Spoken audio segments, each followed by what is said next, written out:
स्वागत है सभी भाई बहनों का हमारी आज की सच्ची खबरों में। तो देखिए, जो आंगनवाड़ी हमारी बहनें हैं जो लखनऊ कोर्ट में आंगनवाड़ी करेंगी केस, यानी PIL होगी या फिर रिट याचिका होगी, जो भी होगा, वकील से बात हो रही है। तो हम लाइव वीडियो आपको वकील की और जो हमारे साथी जो हैं उनकी क्या बातें हो रही हैं उसको ध्यान से सुने और वीडियो को अधिक से अधिक शेयर करें।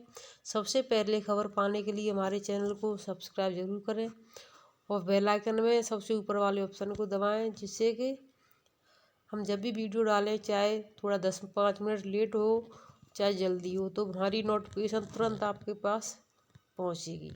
तो देखिए, लाइव वीडियो सुने आप सभी भाई बहन। गवर्नमेंट की गाइडलाइन में है, पहली चीज। दूसरी चीज, अगर हम आपको करना है आप करिए, नहीं करना है मत करिए, ये मानदेय आधारित सेवा है। हाँ, ठीक है।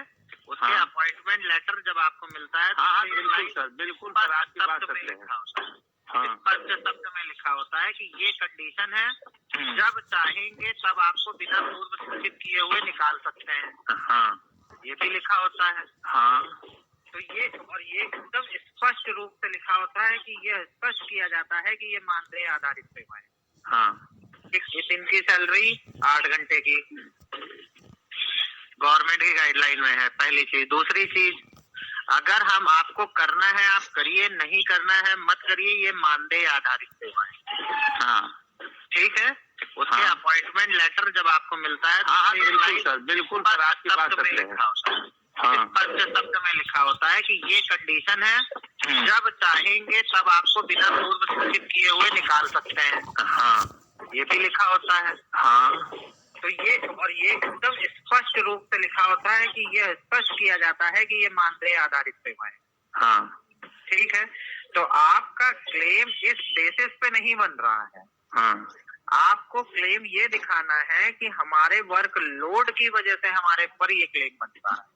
हमें काम जो लिया जा रहा है वो इसके अलावा भी, अभी एक ऑर्डर करवाया है हम लोगों ने, जिसमें पेपर ऊपर में भी आया था कि ये क्या कहते हैं, अब इनसे कोई काम नहीं लिया जाए। लेकिन आप ये सोचिए ना, BLO का भी काम होता है, कई सारे और काम होते हैं सर। हाँ, कई सारे अन्य काम जो लिए जा रहे हैं। अब हम लोग आते हैं इस पैटर्न को छोड़ के दूसरे पैटर्न में बात करते हैं कि दैनिक मजदूरी मिनिमम वेजेस एक्ट एक बनाया गया है कि यहाँ पर दैनिक मजदूरों को दैनिक मजदूरी 389 रुपए से कम नहीं मिलेगी पर डे। हाँ, बात समझिएगा। हाँ, समझ रहे सर। हाँ, अगर हम मिनिमम वेजेस शायद इस वक्त 400 कुछ, पहले जब हम ये बात कर रहे हैं कोविड के पहले की, 300-350 था स्टार्ट जब से हुआ। तो ये प्राविधान है कि मिनिमम वेजेस से कम किसी को नहीं दिया जाएगा। ये है प्राविधान। एक्ट कह रहा है, एक्ट को कोई भी गवर्नमेंट ऑर्डर सुपरसीड नहीं कर सकता। ठीक, तो उस आधार पे अगर आप चैलेंज करेंगे तो आपको ये करीब 9,000 से 12,000 रुपए के बीच में पड़ेगा। अच्छा सर, एक मिनट, हम आपकी बात थोड़ा सा काट लें। हाँ, मेरे पास सुप्रीम कोर्ट का आदेश है। ये इनका जो इनके लिए हुआ था, क्या कहते हैं, होमगार्डों के लिए, इन्होंने मांग रेगुलाइजेशन के लिए किया था और अपनी सैलरी के लिए किया था। जबकि इनको जो है महीने में ड्यूटी कभी दीवान के ऊपर रखता था, कुछ मन करता था देता था, नहीं देता था। लोगों ने मिल करके लड़ा, अपनी बातों को रखा कि मेरी भी ड्यूटी जो है पुलिस के समान है। मैं पुलिस के समान कार्य करता हूँ, तो मुझको भी पुलिस के समान ही रखा जाए। और जो भी वेतन भत्ता के लोगों ने मांग किया वो सब रखा इन्होंने। कोर्ट ने कहा कि हम आपको परमानेंट तो नहीं कर सकते हैं, लेकिन जितना जो चीज पुलिस वालों को मिलता है, जो सुविधाएं मिलती हैं, वो दीजिए। मेरे पास रखा हुआ ऑर्डर कापी। अब मैं आपको एक बात बताऊं, हर डिपार्टमेंट के रूल्स अलग होते हैं। आप PS की स्कीम सेंटर केंद्र ने नोटिफिकेशन किया था, उसका एक क्लैरिफिकेशन इन्होंने 2008 में किया। उस 2008 में से लिखा हुआ है कि हम इतना % देंगे सैलरी का, ठीक। बाकी राज्य के ऊपर है कि राज्य क्या देते हैं क्या लेते हैं उससे हमसे मतलब नहीं है। यह उन्होंने स्थिति राज्य के ऊपर छोड़ दी। आपने तो सुना होगा, आपने सुना होगा। आंगनबाड़ी में इसने उन्होंने ही तो क्या काम किया है। सुनिए तो, उन्होंने छोड़ दिया। अब कैलकाटा की बात करें अगर, तो कैलकाटा में रिटायरमेंट के बाद 3 लाख रुपए मिलते हैं। हाँ, अपने यहाँ कितना मिलता है? एक भी नहीं। 62 वर्ष के कितने लोगों को रिटायर कर दिया? एक भी नहीं। जब आप इसको लेके कोर्ट में जाएंगे तो कोर्ट ये कहेगी कि ये गवर्नमेंट ऑर्डर स्टेट की तरफ से लगेगा कि इसमें ये कहा गया राज्य दे पाएगा कि नहीं। हमारे राज्य की स्थिति ऐसी नहीं है कि हम दे पाए। वो एक है जिसमें वो गवर्नमेंट ऑर्डर स्टेट की तरफ से लगाया गया है। हाँ, जिसको कहते हैं काउंटर में आया है, काउंटर में आया है। तो उसका जवाब हमने दाखिल कर दिया है रिजॉइंडर कि हम ये नहीं कह रहे हैं आप हमें 3 लाख रुपए दीजिए। हम ये कह रहे हैं जिसने 25-20 साल आपके यहाँ सर्विस में काटा दिया, उसको जो है जब आप निकाल रहे हैं बाहर, आप टर्मिनेशन, आपके यहाँ रिटायरमेंट की पॉलिसी तो है नहीं। आपने ये अभी 2022 में 12 में किया। 12 में 62 वर्ष नहीं लिखा है शायद। 12 में 62 वर्ष लिखा है, लेकिन एप्लीकेबल अभी किया ना उन्होंने 22 में। हाँ, अभी 22 में किया। हाँ, तो 10 साल तक वो सोते रहे। हाँ, 12 का जियो है, अगर आपको कंप्लायंस करवाना था तो उसी वक्त करवाना था। उसी करा दिए होते। हाँ, ठीक है, तो ये सारी चीजें उसमें आई हैं। तो हम 22 का मान रहे हैं। 22 में उनका क्या नाम है, उसका यादव, अपर्णा यादव क्या नाम है, जिन्होंने ये ऑर्डर निकाला था कि 62 वर्ष के ऊपर जो है सबको निकाल दिया। गरिमा यादव। है ना। तो ये ऑर्डर चैलेंज है, ऑलरेडी हमने कर रखा है कोर्ट में।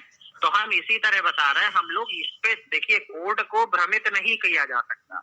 कई चीजें बता के बात सुनिए सर, हम भ्रमित करने वाली बात, हम अपनी बात आपको बताए हैं। नहीं, मैं एक चीज आपको इसीलिए क्लियर कर रहा हूँ कि हम लोग भी जानते हैं कि होमगार्ड का हमें किसी, अगर वो कहते हैं ठीक है आप होमगार्ड पुलिस के पैरेलल काम कर रही है, आप किसके पैरेलल काम कर रहे हैं, आप हमें स्पष्ट करेंगे। कोर्ट हमसे अगर ये पूछे, जैसे उन्होंने कहा कि हम पुलिस के पैरेलल काम कर रहे हैं, हम उन्हीं की ड्रेस पहन रहे हैं, हम उन्हीं की तरह ड्यूटी दे रहे हैं, और हमारी जीवन की खतरा भी उसी लेवल का है जिस लेवल का पुलिस का है। तो आप क्या कहेंगे? आपका किसके कंपैरेटिवली काम कर रहे हैं? सर, हम भी तो कुछ कह सकते हैं, हमारे पास वो है। मैं आपसे पूछ रहा हूँ, आप किसके कंपैरेटिवली काम कर रहे हैं? आप हमसे कंपेरिजन कराइए। तो अगर हम 4 घंटे ड्यूटी करते हैं, 4 घंटे अगर हम ड्यूटी करते हैं, बच्चों के पीछे देते हैं, उनको ABCD का पढ़ाते हैं, प्री प्राइमरी का काम हम कर रहे हैं, और उसके बाद 4 नहीं हम 6 घंटे कर रहे हैं उसी काम को। उसी काम में हमारा इंक्लूड है, क्या हो जा रहा है कि ये पढ़ाओ भी तुम, और तुम जो है स्वास्थ्य, शिक्षा और पोषण। देखिए, स्वास्थ्य भी मेरे उसमें दिया गया है, शिक्षा भी दिया गया है, पोषण भी दिया गया है। हमसे आप ऑलरेडी 3 विभाग का काम तो ले ही रहे हैं। स्वास्थ्य, शिक्षा, पोषण। शिक्षा 4 घंटा, स्वास्थ्य का जो है सर अनलिमिटेड। हाँ, आपका डिपार्टमेंट है, उसका नाम आपको पता है? बाल विकास एवं पुष्टाहार। हाँ, बाल विकास एवं पुष्टाहार। हाँ, इंग्लिश में कहते हैं जो सेंट्रल गवर्नमेंट की है, ये तो आप यहाँ पे कह रहे हैं ना, चाइल्ड डेवलपमेंट एंड न्यूट्रिशन। लेकिन जो जिसके तहत है ICDS स्कीम है। ICDS है ना, इंटीग्रेटेड चाइल्ड, ये पूरा नाम है। ICDS के डिपार्टमेंट के थ्रू पूरे इंडिया में चल रही है। हमारे यहाँ बाल विकास मंत्रालय है, उसके अंतर्गत तहत चल रही है बाल विकास एवं पुष्टाहार। ठीक, अब आप अगर ICDS पे जाते हैं तो ICDS एक प्रोजेक्ट चला रहा है। जैसे कोई NGO आता है जो प्रोजेक्ट चलाता है, तो गवर्नमेंट ने ICDS को एक प्रोजेक्ट के तहत ही माना है। उसके आगे लिखा हुआ है ICDS, S का मतलब स्कीम है। ये उनकी सर्विसेज नहीं है, ये स्कीम है। अगर आप करना चाहते हैं, उनके अपॉइंटमेंट लेटर में स्पष्ट रूप से हम ये इसलिए आपको बता रहे हैं कि ये हमारे तरफ से, उनकी तरफ से, सरकार की तरफ से इस पे काउंटर मांग आएगा कि ये चीज है पर्टिकुलर। अगर हम ये मांगेंगे कि हमें सिर्फ ये कहना होगा कोर्ट में कि हमें मिनिमम वेजेस, जो अनस्किल्ड एम्प्लॉयमेंट बोलता है, अनस्किल्ड का मतलब होता है जो दैनिक मजदूरी करते हैं, जिनके पास कोई स्किल नहीं है। ठीक, अनस्किल्ड एम्प्लॉयमेंट को तो आप 400 रुपए मिनिमम दे रहे हैं रोज का, एक्ट प्रोवाइड कर रहा है। और हमारे पास स्किल्ड है, हम न्यूट्रिशन में है, हम एजुकेशन में है, हम हेल्थ में भी है और हमसे आप इलेक्शन ड्यूटीज भी करा रहे हैं। हाँ। और इतना काम कराने के बावजूद भी हमें आप स्किल्ड अनस्किल्ड एम्प्लॉयमेंट के बराबर भी नहीं दे रहे हैं।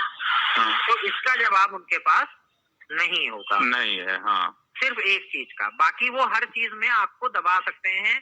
क्यों दबा सकते हैं? क्योंकि वो ये कह सकते हैं ये हमारी एक स्कीम है गवर्नमेंट की। ठीक, पहली चीज। दूसरी चीज, हाँ, तो उसमें एक चीज जैसे आपने कहा कि 3 लाख जो है वो रिटायरमेंट के बाद देते हैं। हाँ। मैं बता रहा हूँ तमिलनाडु में जितना भी प्रोवाइड कराती है राज्य सरकार सबको, हाँ। तमिलनाडु में वो सब कुछ दिया जाता है जो एक कर्मचारी को दिया जाता है, आंगनबाड़ियों को। मैं तमिलनाडु की बात कर रहा हूँ। मेरे पास 9 स्टेट के ऐसे रिकॉर्ड है। केरला है, तमिलनाडु है, आपका ये है, और शायद राजस्थान ने भी कुछ किया है अभी। हाँ, राजस्थान एमपी में तो बहुत ज्यादा, मतलब ये लोग तो 12,000 15 हजार तक दे रहे हैं। हाँ, हमारे कहने का मतलब सर ये है कि हमारा पीएफ कट है, जो बुढ़ौती में काम करे, बुढ़ौती समझ रहे हैं ना, हम गोरखपुर के रहने वाले इसलिए ऐसे बोल रहे हैं। हाँ हाँ, बुढ़ापा जिसको कहते हैं। हम भी अयोध्या के ही रहने वाले हैं, ज्यादा दूर के नहीं है आप। अरे तब बताएं, हम तो 22 साल साकेत महाविद्यालय के हम छात्र रहे हैं। हाँ, 86 में। हाँ, तो नहीं, हमारी एजुकेशन पूरी लखनऊ की है, लेकिन मैं साकेत महाविद्यालय का छात्र रहा हूँ, छोटी छावनी के पास में रहता था। तो बहरहाल कहने का मतलब वो नहीं है, हमारे कहने का मतलब ये है सर कि उसके बावजूद भी हम पीएफ की मांग क्यों न करें, बताइए आप। जबकि हमारे वहाँ जो नगर पालिका है, जो सफाई कर्मी नहीं रखे जाते हैं सर, हाँ, और जो बिजली विभाग में जो इनके द्वारा हर विभाग में जो रखे जाते हैं ठेकेदारों के द्वारा, उनको भी देना पड़ता है पीएफ के लिए। पीएफ का 10% सब में कटता है। हमारा जो हमको दे रही सरकार, उसका 10% काटो, और सरकार अपने तरफ से भी 10% मिलाती है, और फिर ब्याज मिलता है। तो जो मान लीजिए जिससे 10 साल 12 साल जिसकी नौकरी रह गई होगी, तो कम से कम कुछ तो पा जाएगा, नहीं पा जाएगा पीएफ के माध्यम से। तो इस पे आपने कोई प्रत्यावेदन दिया? मेरे पास 1000 कम से कम प्रत्यावेदन है, मैं दे दूंगा आपको पूरा ला करके। उसका कोई रिप्लाई नहीं आया? वहाँ के लिए बात छोड़िए, मैंने जो है भविष्य निधि कार्यालय गोरखपुर में जो 12 जिलों को डील करता है, हम यही नहीं, मैं पूरे उत्तर प्रदेश में सबको दिया भविष्य निधि कार्यालय को, और उसने कई बार डीपीओ को लिखा, सभी डीपीओ को लिखा उसने, यहाँ तक कि एक नंबर होता है वो भी अलॉट हो गया था गोरखपुर का। तो लेकिन यह जो है सरकार की अनिच्छा की वजह से नहीं हो पाया। नहीं, मैं जो पूछ रहा हूँ उनके रिप्लाई में क्या आया है? किनके रिप्लाई में? आपको कोई रिप्लाई मिला उसका? हाँ, रिप्लाई नहीं मिला। इनकी इससे सरकार की तरफ से तो नहीं मिला, विभाग की तरफ से नहीं मिला रिप्लाई। लेकिन तो जब मैंने प्रत्यावेदन, हाँ, जब मैंने भविष्य निधि आयुक्त को दिया, हाँ, तो उसने तुरंत लेटर बनाया सबको। वही तो आपको कैसे पता? अरे मेरे पास सब लेटर की कॉपी है सर, कहिए मैं आपके व्हाट्सएप कर दूं। नहीं, अभी आपको प्रेषित करी उन्होंने? हमको प्रेषित एक कॉपी किया है उन्होंने। हाँ, तो जो प्रेषित की है वही मान्य होगी ना। हाँ, तो जो आपको प्रेषित करी है वो रख लीजिएगा और अपना प्रत्यावेदन रख लीजिएगा, पहली चीज। दूसरी चीज, मैंने कंडीशन बताई है, इसमें पीआईएल नहीं हो सकती इस तरह से कि सर्विस एप्लीकेबल नहीं है, पहली चीज। दूसरी चीज कि कोई भी पुरुष जो पुरुष की बात नहीं कर रहे थे, महिला ही है, तो पुरुष कहाँ सा गोष्ट है? तो वही कह रहे हैं, महिला आंगनवाड़ी है ये, तो इसलिए इसमें महिला जो वर्किंग है वो ये मांग कर सकती है। अब आप उसमें एक पिटीशन में 10 लोगों को बनाइए, 15 लोगों को बनाइए, इससे कोई फर्क नहीं पड़ता है। लेकिन बनाने पे एक चीज रहेगी, अगर आप पीआईएल करेंगे तो पीआईएल में कोर्ट ये कहेगी कि इसमें जनहित नहीं है, इसमें आपका व्यक्तिगत हित है। इसमें जनहित कैसे? वही पूछना चाहते थे कि क्या यह पीआईएल हो सकता है कि नहीं? नहीं, ये सिंगल फायदा नहीं। देखिए, होने के लिए हो सकता है, अभी हम पीआईएल करें फिर उसको सिंगल में ट्रीट करवा दें, कोई फर्क नहीं है। फायदा ये है कि आप सीधे सीधे सर्विस की रिट फाइल करिए और ये मांग करिए क्योंकि बिना इसमें जवाब आए कोई आदेश पहली तिथि पे तो होगा नहीं सर। इसमें तो उनका स्टेट का आएगा। सर फाइलिंग जैसे आप करेंगे हाँ। तो कोर्ट तो तुरंत ही आदेश करता है कि 2 वीक और 4 वीक के अंदर आप काउंटर करो। हाँ, तो जब वो काउंटर करेंगे तो आप भी तो रिजॉइंडर लगाएंगे सर। तो वही तो मैं कह रहा हूँ, वो पहली डेट पे तो सिर्फ काउंटर और रिजॉइंडर का होगा। हो ही जाएगा, उतना तो हो जाएगा सर। वो तो हम कह रहे हैं, आप सुनेंगे उसके आगे को सरकारी वकील पहली डेट पे ही काउंटर लगा दें या दे दें आपको, यह पॉसिबल कम होता है। मान लीजिए सर पहली डेट पे नहीं होता है, फिर अगले बार उनको 4 हफ्ते की डेट अगली बार फिर मिलती है। हाँ